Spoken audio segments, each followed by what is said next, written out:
Some of Yoda's greatest lessons were preaching patience. Well, the time is now for young Padawan Manzardo. Unfortunately, it comes at the expense of a rest needed for Obi-Wan Kenobi. We'll talk about that and the Guardians taking care of business against the Angels. It's time for Lockdown Guardians.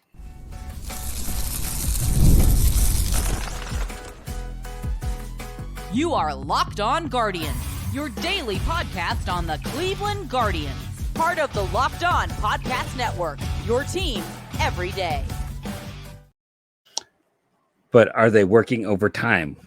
Thank you to everyone who's joining us.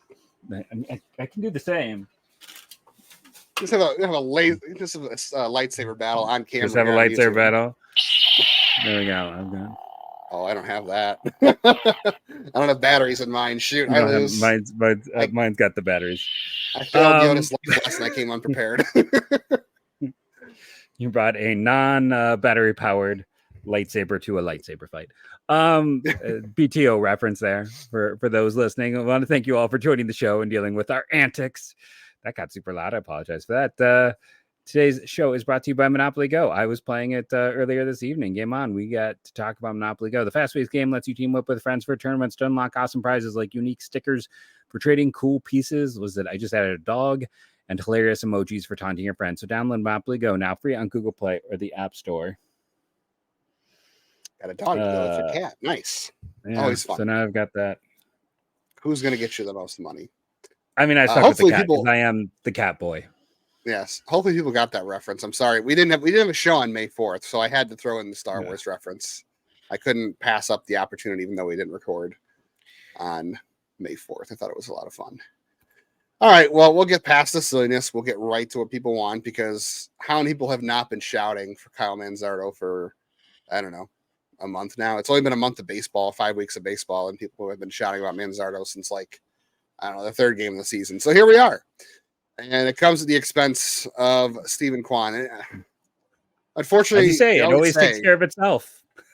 And that's how I was going to open the show, was saying, those lessons that your parents told you, you wish you realized later in life they were right. And sometimes your parents wish they weren't right. And this is always the case. These things always take care of themselves. And I had a lot of people online. I tweeted this on over the weekend, or I don't know if it was Friday, whatever it was. And I said, really, the Manzardo thing to me, because people are saying why he should be up. And yes, he should be up. Like, there's no doubt that he makes his team better offensively. But people wanted to revert to the argument of Manzardo is not up because of Dolan's cheap. And it's like, no, like, Manzardo is not going to cost this team a ton of money in arbitration. It's not about Super 2. Maybe service time, whatever, even though I don't think his age 30 season is going to be that valuable for a guy who's not going to be a high level first baseman in terms of offense. It was because of roster construction. And I don't want to say it's poor roster construction, because they're playing well and they've utilized their benches to a good amount where it needs to this year, but they needed to get answers on a bunch of other guys. And people can sit there and say whether or not, we've seen enough of them. The Guardians clearly think they haven't, and that was the roster construction is why Manzardo wasn't here. They needed to open up a spot at DH for him. And now they can, because essentially you're going to have to move, Will Brennan's not going to DH as much now because Kwan's out, and Florial's going to see more outfield, and maybe Fry sees more outfield, right? So you have at-bats open. That's the biggest thing, is you had to have at-bats open for Manzardo, and now you do. But unfortunately, you would have liked to have said, all right, move on from Florial or move on from Laureano, whatever. Instead, it's your best hitter who's now got to sit on the shelf, which we'll talk about in a little bit. But Manzardo's here, Jeff. I'm excited to see him. I think there are things he does well, and I think the Guardians are going to do their best to try to give him confidence early on and expose him to the right things, and maybe limit his exposure to left-handers and things like that. He is the Guardians' greatest first base prospect since Michael Aubrey. I don't know. I think it's, and they're very different hitters. I think it's Matt Laporta. None of those were good comparisons, though. No, I know, but Michael, Matt Laporta also showing the danger of right-handed first baseman. who put up massive home run numbers. You see, story for another day. But for as bad as Laporta turned out in Cleveland, I mean, he was a massive prospect. I think he is the biggest one since Laporta. Now, Laporta and Manzardo cannot be more different. One went to Florida, one went to Washington. We're talking the opposite, like ends of the map. One was hit first, one was power first. Right-handed versus left-handed, very different hitters. So don't let me ruin your day with that. That is not a comp on any level. I'm just saying, I think that was the last time. I mean, Laporta was a big, big deal. People tend to forget that because he stunk, but he was a big deal at the time.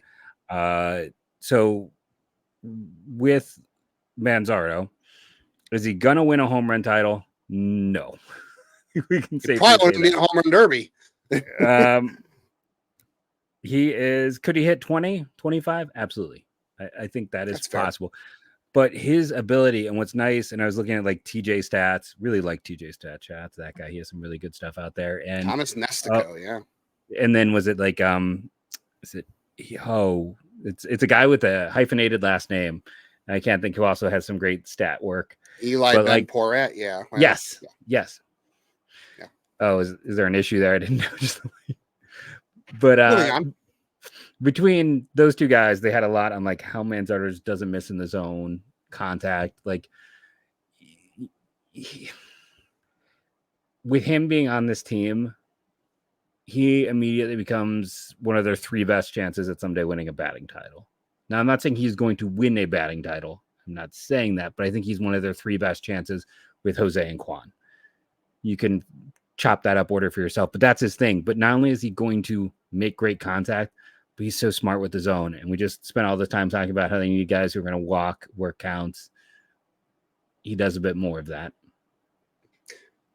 My only concern early on is we know that there's such a big gap between AAA and the major leagues right now. Yeah. Like Will Brennan, and these are two different prospects, so I don't want to say Will Brennan and Kyle Manzardo are the same kind of hitter, because Manzardo is somewhat passive of a hitter. I don't want to say he's not passive like he's Nolan Jones or Carlos Santana or Bo Naylor. He's just slightly passive. So I think that will help the walk rate a little bit too. Will Brennan is not passive at all. His walk rates in the minors seem to come from just being able to lay off bad pitching. That will be a test for Manzardo when he comes up for sure. The pitching gap is so big. It's unbelievable. I feel like we've never seen it this big, and only gets bigger every year. But the things Manzardo does well, right? He does make contact. I think he's pretty good being a selective hitter. There's not a lot of holes in the swing. Like I think there's some issues up in the zone with velocity a little bit. But he's not really going to chase a ton. And he's going to maximize. This is not, day one, but he is going to maximize his power, right? This is not a guy who has top end exit velocities. They're pretty average, probably fringe average for a first baseman.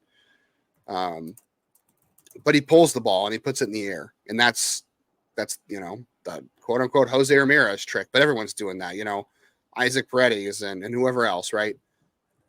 Pulling the ball in the air is the best way to do damage. And Manzardo's swing is kind of geared for that. And he's been good at that throughout his career. So I think that's what's going to help him as a guy who's not necessarily going to be a home run chasing first baseman. That's a guy who he might get you 40 or 50 extra base hits. Like even if he doesn't hit 20 or 30 home runs, you can get 20 to 25 homers. You can get 20 to 25 doubles. All that adds up to being a good hitter. All he has to do is be like, I don't know what you want a guy who hits like 120 WRC plus, right? If you can get that out of him, fantastic. He's had a better year this year against lefties. It's been like, 30 plate appearances. He had 2 home runs last week. So I don't know if that's sustainable or not. It's two plate appearances that ended in home runs, really jacked up his stats in a good way. I would expect Cleveland's going to limit him against lefties early on. I really do. Not a guy who's going to add a whole lot defensively. I would imagine Naylor's probably a better defender than Manzardo, and not a runner either, all that kind of stuff. But he becomes immediately one of their better hitters, and I think he's got a good chance. Like he's gonna stay within the zone for the most part. There might be some passivity. There might be some. It's it's hard to pick what a guy's going to do the first 2 weeks of the season, right? Because of his career, because it's so new. Like, look at Jackson Holiday. Everyone thought Jackson Holiday was going to come up and just light the world on fire, and he is back in AAA. And some guys come up and they hit right away. We don't know. But I think over the long term, we both believe that Manzardo can be a high average hitter. There's extra base power, whether that's doubles or homers. It's not going to be a traditional, Pete Alonso, Matt Olson type, but he should be a good hitter. And what's going to be the big separator for him is if he figures out lefties. Like Josh Naylor did it. Can Manzardo do it? That's going to be the big question for him. But makes them better against righties. And what do we always say? They face more righties than lefties. Can I throw a name at you? How about this one? If it's got to be better than Aubrey or Laporta. Otherwise, keep it to yourself. Will Clark on the high end. That's a very good name. Will Clark, didn't he win a batting title? I'm not sure if he did. I mean, he's pretty darn close. He ended his career with a 303 batting average. John Olerud? His peak home runs is 29 for Will Clark, but he also would have like between high 20s to 40 doubles in a year as well. So just looking at that, like close to 300, 60 extra base hits, good walk rate, things like that. So I'll throw that name out there. Will the Thrill. I like that. Yeah.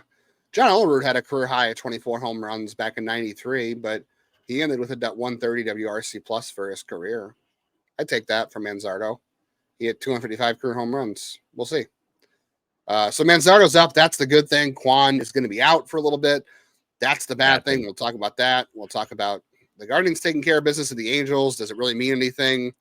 They did lose a locker room leader over the weekend we should get into. And, of course, more injuries to prospects we have to talk about coming up. So stay tuned for more of that fun.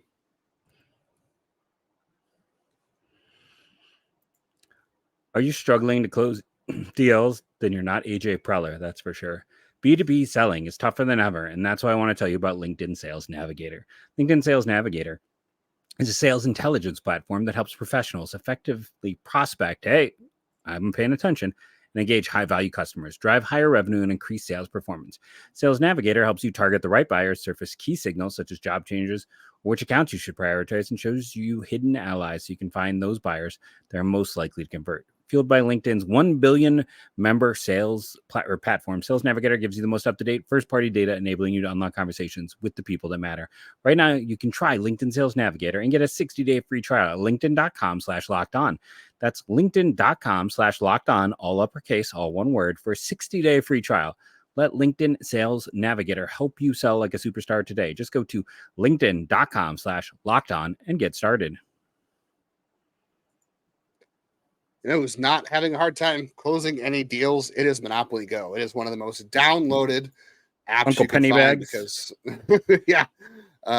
it is a fun twist on the classic. Jeff talked about in the open about unique stickers. You can really a lot of fun when you can do more things to taunt. Like you got in person, you got to be creative to taunt your opponents during Monopoly, but online they've got emojis for taunting friends when you smash their buildings or heist their vaults. I really enjoyed that on the leaderboard. I'm number one on that leaderboard. I had some good luck. Every game we have on this, whether it's another game or if Monopoly Go, Jeff's always at the top of the leaderboard. There's just new and exciting ways every day to constantly changing tournaments and challenges, lots of different things, maps to explore or boards to explore, unique mini games, and always timed events help you win big, massive multipliers for everything you win, or rent frenzies. Always something fun to discover in Monopoly Go. So get off the bench and go download it free on the Google Play or App Store. Monopoly Go, game on. Game on for the Guardians at 6:10 on Monday. They welcome the Detroit Tigers to town for the first time all season. We'll get into that at the end of the show. And you can listen to all that action on the SiriusXM app by just searching Guardians. I don't love, A, the quote from Steven Kwan on Saturday after the hamstring issue. B, I don't love that this is a thing that has plagued him in the minors in the past. His breakout year, I want to say, was 21, right? His breakout year was 21 as a prospect because he debuted in 22. Yeah. He missed, I want to say a month, if not longer, with a hamstring issue that year. And this has been a thing for him before. And he sounded concerned. I mean, he said it's on Saturday. He said, not something to be optimistic about. So it does seem like this is something that bothers him. He did say, I heard Andre Knott, a friend of the show, say on broadcast that the hamstring didn't feel worse on Sunday. So the fact that it didn't feel worse on Sunday than Saturday is good. But obviously all the reports out there are that he is going to go on the injured list. And Steven Vogt said after the game on Sunday that they'd have more on Monday to explain the details. So that immediately said probably not good, which is why it wasn't a surprise that like 15 minutes later the news broke he was going on the injured list and Manzardo was coming up and he was out of the lineup on Sunday. So that made all the sense in the world. But when he was out of the lineup, Twitter was exploding. Like it became, as always, it was just it was hot take all the time. Yeah. So not having Kwan, I mean, I'm just concerned about the injury itself because again, this is something that Kwan's dealt with in the past. Hopefully they can be a quick thing or they can be, long. Like I'm trying to think of there's good examples and there's bad examples. Like there was a receiver for Ohio State, was it 2 years ago, who had a hamstring issue and he essentially missed the entire season with it. It just never healed. And then, some guys bounce back faster. Maybe the fact that he's had it before means he knows how to handle it and come back, hopefully. But, the fact that he didn't sound optimistic on Saturday, maybe the fact that it was better on Sunday than it was Saturday, it'll be fine. Hopefully it'll be a minimum stay. But it's not what you want for the guy who's been your best hitter this year, most consistent hitter. Yeah, he's been the best hitter. There's no doubt. And the thing is, like, so at the start, and I was talking about this before, show. It's like the start of the year, he was hitting everything, and the walk rate was poor. And then once that calmed down, the hitting, and then he started to walk more. And it was just the fact that his evolution in the early going made it seem like he was the one guy who really leveled up. Like Josh Naylor, there's going to be peaks and valleys with his approach. I think he's the same guy he was last year, which is really good. Okay, Jose, we're hoping that he'll stop chasing. Talk about that in some of the games later on. But Kwan's been your best hitter. He's been your most consistent hitter. And this was horrible news for a team that is terrible at outfield production. They have not had a lot of players come up and succeed in the outfield in general. And now they are without like their most successful homegrown outfielder since Manny Ramirez. Let's be honest. That's what Steven Kwan is. He is their most successful homegrown outfielder since Manny Ramirez. Ooh, yeah, that's true. The real question is too, like, who hits leadoff? Because I mean, Florio hit leadoff on Sunday, which I'm okay with for a little bit because he is a patient hitter. He does take pitches, and that's a good quality to have at the top of the order. Like, you want your guy to reach base. Cleveland does not have a lot of guys who are that patient. I mean, Fry's done a good job seeing pitches. Bo Naylor is passive, and it's just having his own issues. So I wouldn't put him lead off, even though I think we joked about it in our season previews about Bo Naylor leading off. I would not do it right now because things aren't going good for him. Only at the Grand Slam. They don't really have like a built-in leadoff hitter now, so that is kind of a concern. Again, lineup construction is kind of overrated. I thought Florio there was the interesting choice. Who else would you have put there? Because all the profiles are just so aggressive. Like, you can't put Will Brennan there because of the aggressiveness. You can't do it with Tyler Freeman. There's just nobody else I would put there. Like, jokingly, we said Bo Naylor, but I wouldn't put him there right now. I would honestly consider putting Jose Ramirez there. I think that's weird to say, but maybe it jumpstarts Jose because he's going to see, because pitchers early on, especially even aces, a lot of, if you're going to beat an ace, right, it's always going to be the first inning for the most part. But you see a lot of pitchers who struggle in the first inning because they're just getting their bearings under them in command. Maybe he sees more quality pitches, or maybe he just, it forces him to take more and be more patient at the top of the order so that he can set up the rest of the lineup. And that forces him to get out of chasing. But I would not be opposed to seeing Jose lead off. I know that shakes up the middle of the order a little bit, but hey, maybe Jose can use a shakeup, right? I mean, he had another 10-pitch at bat on Sunday that ended in a home run. I guess if you're a pitcher, if you are throwing a 10th pitch to Jose, you might as well just assume that 10th pitch is a home run because that's just what happens, weirdly enough. When he has those long at bats, that's really good. So maybe hitting leadoff will help him be a little more patient and rediscover that. You know what I mean? Like, that's what he really needs right now. And he's being attacked with so many breaking balls. Like, it's right now he is seeing 20% fastballs. Last year it was 33%. That is a huge change. And it's a lot to adjust to, even for good hitters, I would say.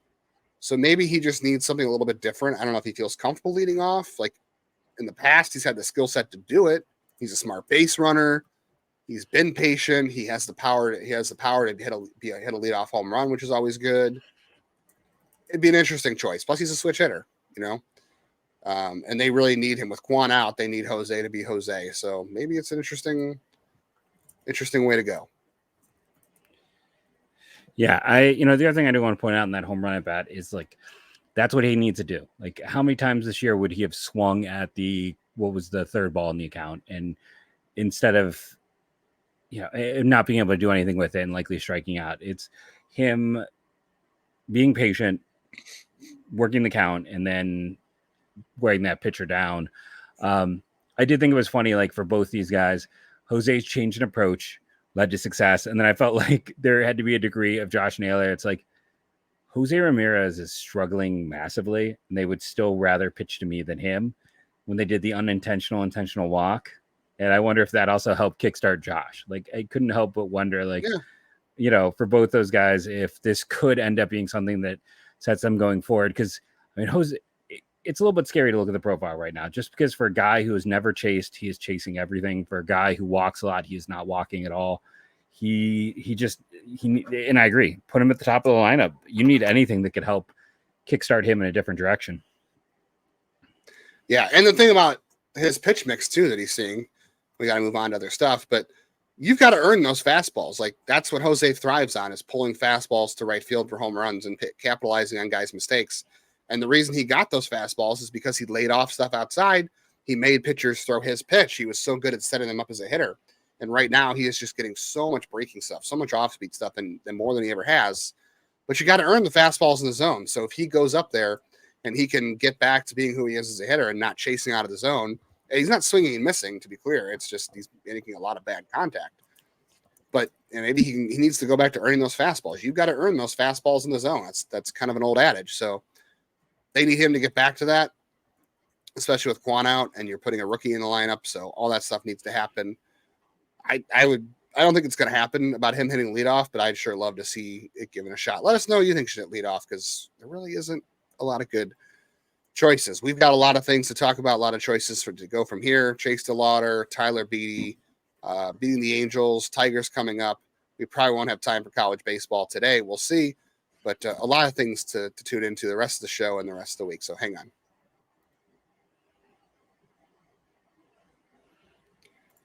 Let's be honest. We all have to think about our financial future these days. You think you've done it all. You've saved, you've researched, you've invested all that you can. Now you need to take those investments to the next level by using what every great financial great uses, Yahoo Finance. More than 25 years, Yahoo has been the brand behind every great investor. Whether you're a seasoned investor or looking for that extra guidance, Yahoo Finance gives you all the tools and data you need in one place. Jeff and I love tools and data, so that's one thing that Yahoo can definitely offer.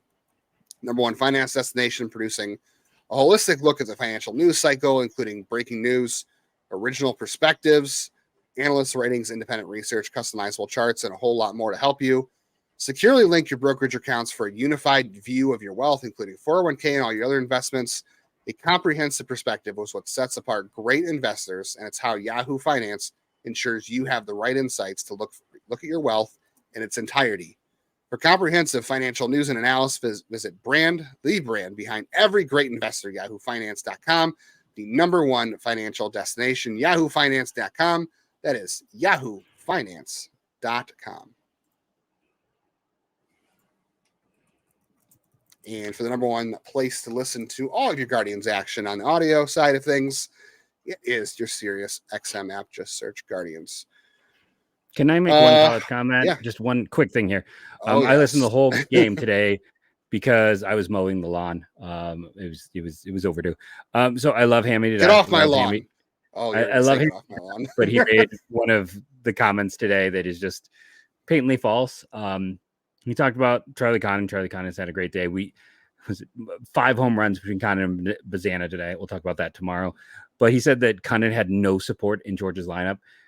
Georgia might have the best 1-2 punch in the country. So I just want to say that right now. Just put that out there.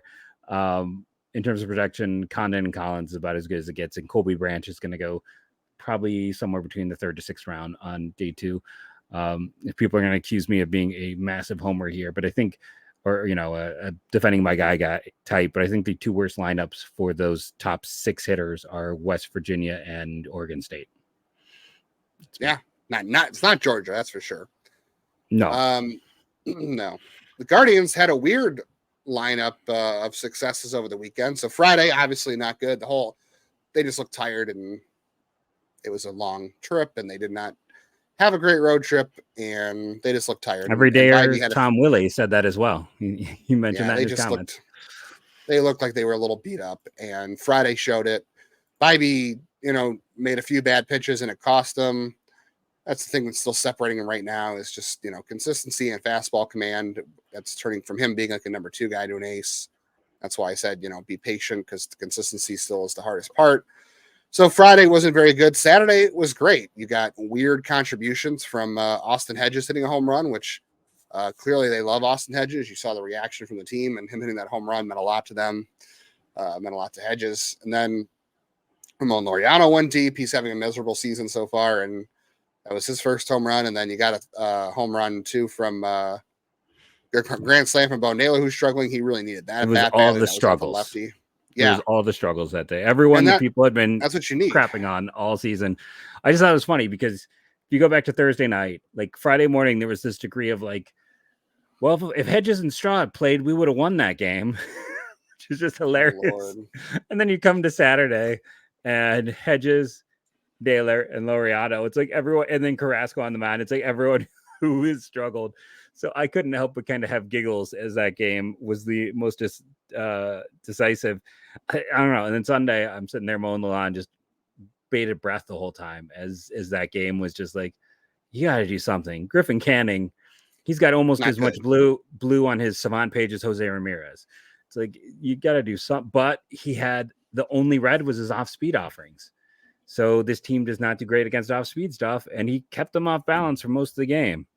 But thankfully, they managed to do it.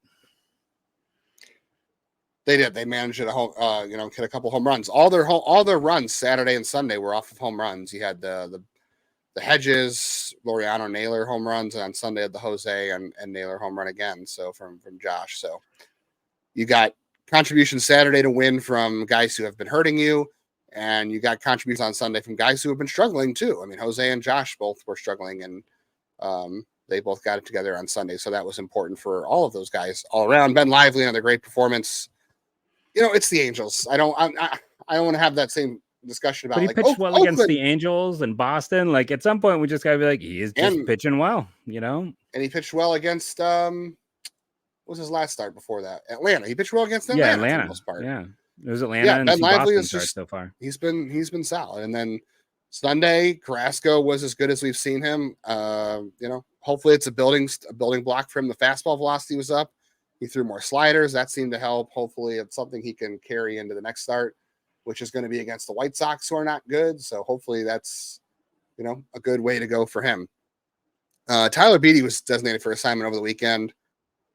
Unfortunately, someone had to go to bring in a fresh arm, and it was, Peter Strzelecki was up, and then I'm surprised they kind of picked him over Pedro Avila. I know Beatty was struggling. I feel like if you're going to pick one of those two guys to turn to be a good contributor, it's going to be Beatty and not Avila. Although Avila's probably going to go this week for Henches. Right. Yeah. Or is Strzelecki going to go for Henches? Like, is it going to be Strzelecki already on number 2? Oh, yeah, that's true, because Avila's out of options. Probably. I think they right. And Avila doesn't have any options. So I think it has to be Strzelecki. True. That's why. So he's the biggest loss. Him. Yeah, well, the biggest loss, though, is in the locker room. Obviously, Beatty, had the title belt that he bought for the team, and that was a big deal. And him and Hedges were close, and Beatty was a former teammate of Vogt, and he made a hard decision. Feels like one of those things. Again, I don't want to sit here and compare Vogt to Tito, and this was not a Vogt decision, but it just seemed like maybe in this situation before we might have seen Beatty survive a little longer because the manager likes him, and that wasn't necessarily the case here because he does like him, but. I do think, obviously they wouldn't make this move if they thought it was going to negatively impact the locker room that badly, but I do think there is an impact in the locker room here. It's unfortunate. And that Hedges back. to be the biggest thing. Mm-hmm. BD was clearly their worst pitcher. It was a great story. I think he gets claimed just because pitching is such a crud show across all of, baseball right now. It's like, I think he likely gets claimed, and I hope he gets claimed for his sake, but he was clearly the guy to go at this point to me. I mean, I would have considered Avila, but you're right. I think Avila has a little bit more arm talent at this point. It is what it is. The other unfortunate news we learned on Sunday is Chase DeLauter has got a fracture to his foot, the surgically repaired one. He has been out since April 25th. And hey, at first the Guardians were like, oh, we're not concerned. He'll be back soon. And then the foot never got better. So now he's going to be out. I'm not going to pretend to be a doctor, but chances are if you got a fracture in your foot, you're probably going to miss a little bit of time. And since 2020, he has played in 139 games. Like, this is the story of DeLauter. And if you go back, like, they took DeLauter, they took Daniel Espino, they took Gavin Williams. This is when they were thinking that the inequality was injury histories. Like, hey, we can keep guys healthier. All of them are currently hurt. Throwing that out there. Foot injuries are tough, Yes. Not normally a thing you have issues with it in baseball. Normally this has been like a basketball thing. Hopefully he'll be okay, but he's going to miss more time and more. He was off to a bad start anyway, in terms of output. Strikeout and walk rate looked okay, but batted ball was not quite there. He's got to be on the field. Plain and simple. All the people who wanted him up this year, the first year that DeLauter plays over 100 games will be the first time since 2020, right? Or never has. No, he never had. They needed him. This organization needed him to have a full healthy season first. All the people want him in the major leagues to start the year. This guy needs to have a full healthy year, and guess what? It's not happening this year. We'll see how long he's out. I hope best for him because I still think he'd be a good prospect. But they're saying he's going to go see the guy who worked on his foot last time. That's not a great sign. No, I'm not. Missed a month last year? No, it was longer than a month. He didn't come until June or late May. So I think it was 2 months he was out. So hopefully it's just a small fracture and it's not going to be that long, but you just worry about reoccurring issues to the same broken foot and how that heals. I don't know, but the first thing that this guy needs to do is have a full healthy season. That's what he needs.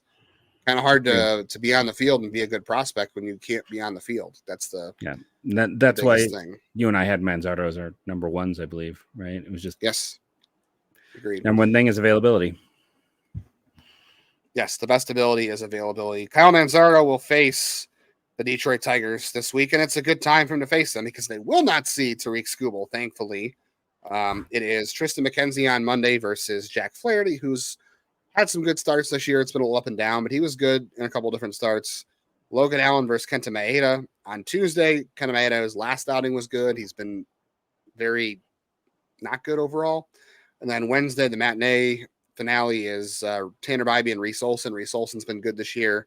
He's a good prospect too. So it should be a tough, good series for the Guardians. The Tigers' offense has been up and down overall. Yeah. They've got some good hitters, but they have some guys that are also struggling. I would expect it's not good. Torkelson and Baez are both looking cooked. Cole Keith, who didn't they give him a contract? He has struggled massively. Oh, they gave him a big one. Yeah, so I mean, they've got Riley Green, Kaneha has been a great addition. Kerry Carpenter is still hitting. They've still got some guys who are performing in that lineup. Yeah, Matt Burling's been really good in limited roles. Yeah. I would not be surprised. These two teams could break out offensively and score a ton of runs, but a low-scoring series also would be more likely to me here. But hey, you're not facing their best arms, which is great. You're not facing Tariq Skubal. I think Reese Olson is their best pitcher besides Tariq Skubal. Besides Skubal, am I missing somebody else in there? Casey Mize has been pretty good this year. Yeah, they're starting pitching. He hasn't missed a lot of bats. Yeah, their bullpen is deadly. If Cleveland does not have a lead after the seventh inning, they could be in a lot of trouble because Alex Lange hasn't been that good, but Foley's been good. Chafin's good. I think Shelby Miller has been good for them. That bullpen could be very deadly. So they need to get a lead before too late. Hopefully they can score some runs. Yeah. Hopefully you'll be able to make it through this entire episode and you'll be back with us on Monday. Yes. Tuesday. I'm starting a new list for everyone who commented about it. We haven't mentioned them. So let me start off by mentioning Jake 6746 is one of our everydayers. I'm going to go through and shout someone out every single day on the show. I want to thank you for joining us, rating and reviewing, being an everydayer, win, lose, or draw. Not that there are any draws in baseball, but thank you. And we'll talk college baseball tomorrow. Lots of home runs to discuss. Again, big thanks, and go Guardians, go.